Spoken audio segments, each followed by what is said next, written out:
Welcome to Bootcamp Week 5, Lesson 2. Today's lesson will investigate nouns. Nouns are naming words. Nouns can name people, places, things, and ideas. When we want to indicate more than one of something, we add S. An S at the end of a noun usually indicates that the noun is plural. Many lawyers prosecute criminals every day. Lawyers is plural, meaning more than one lawyer.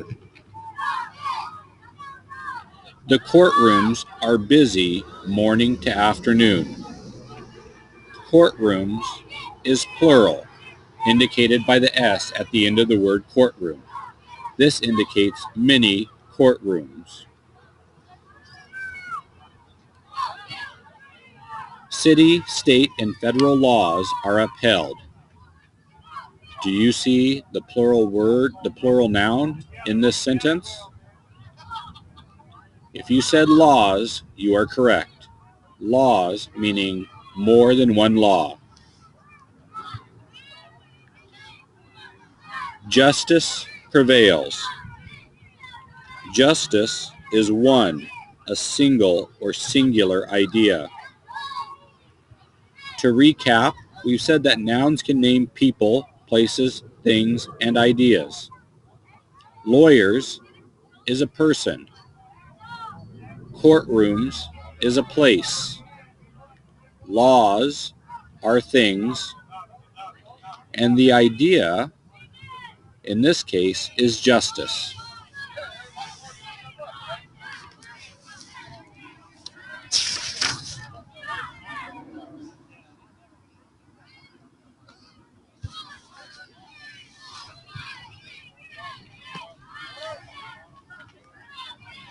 When the suffix er, or, and ar are added to words, it forms nouns or naming words.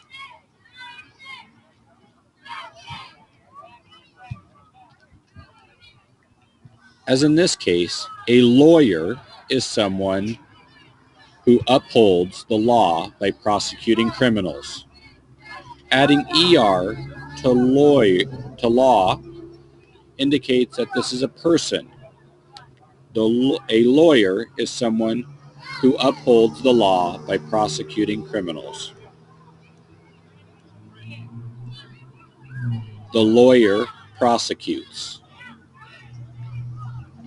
Here's another instance using the suffix or. An orator is someone who informs by giving speeches.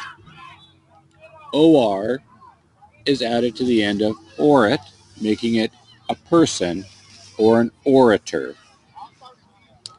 The orator informs. Let's do adding the suffix ar at the end of a word. Beggar. Beggar is someone who requests by begging. The beggar requests. Lawyer is a person noun.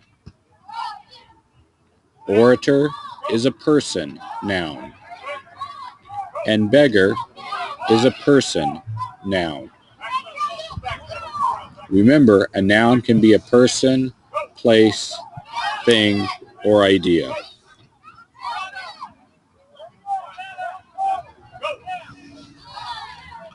Suffixes added to verbs indicate the tense or time in which the action occurs.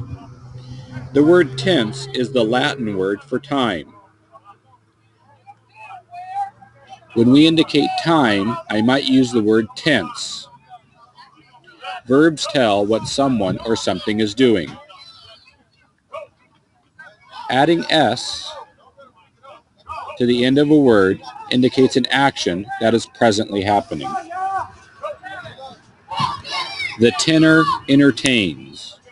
By adding the s to entertain, it means that the tenor is entertaining right now.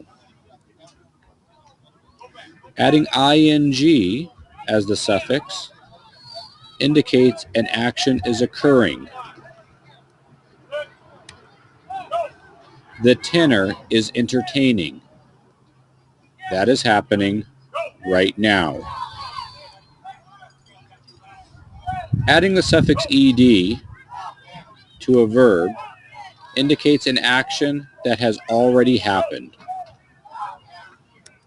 The tenor entertained. The tenor has already entertained.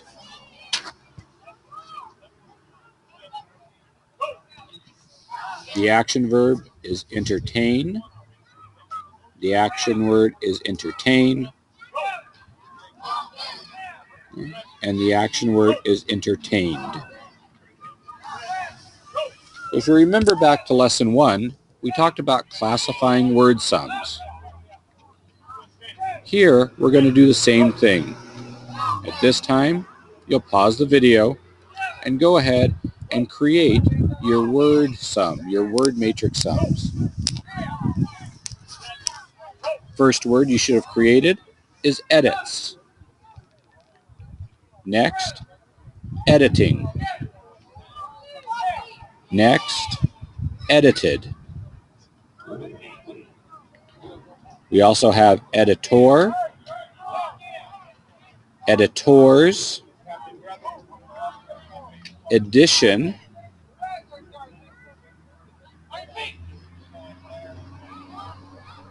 editions,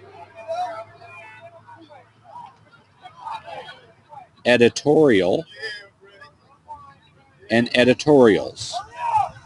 Let's break those down and see what they look like. Our base word edit, as an action verb, would be said as edits. Oh, we also have edit, our base word edit, and then as it pertains to a person, being that noun, or being a noun as in a thing. So back to our action verbs, we have edits, editing, edited. When we think about a person with our base word of edit, we think of an editor, editors, more than one. When we think of a thing, we have edition, editions, editorial, and editorials.